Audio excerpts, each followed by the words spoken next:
Hi there, I'm Peter Millard, and in the workshop this week we're going to have a quick look at my homegrown hand sanding pads. That's coming up next.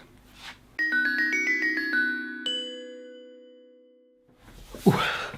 Now, when I did my Shelves for Tools video series recently, because I was trying to make as much money as possible on that job to pay for the tools that I was using, I decided to hand sand everything rather than use a sander.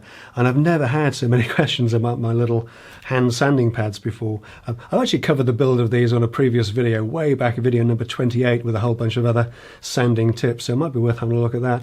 But I also thought it would be worth just recapping on how these are made and what they're made from. Incidentally, my YouTube pal Keith Brown over at Rag & Bone Brown, he has just done a great sanding block build that uses these 115mm 4.5 inch abrasive paper rolls. So if you don't know Keith's channel, go and check that video out, because it's an excellent way. Keith does recycling and upcycling of old stuff. A great channel, should definitely check it out. And in a way, this is in the same vein, because we're actually recycling some old random orbital sanding pads to make them.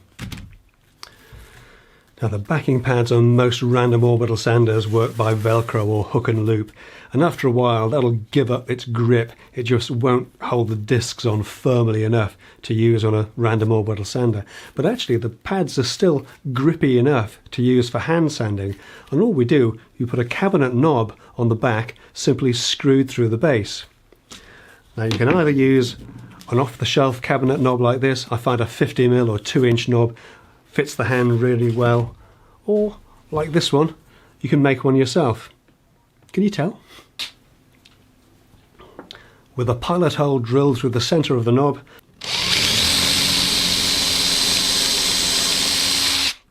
I'm using a 4x25mm screw in a screw cup to stop it from pulling through.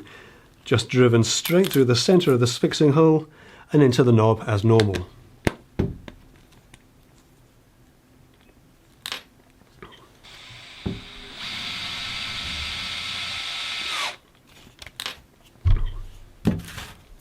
And that really is all there is to it. It's as simple as that and as cheap as that.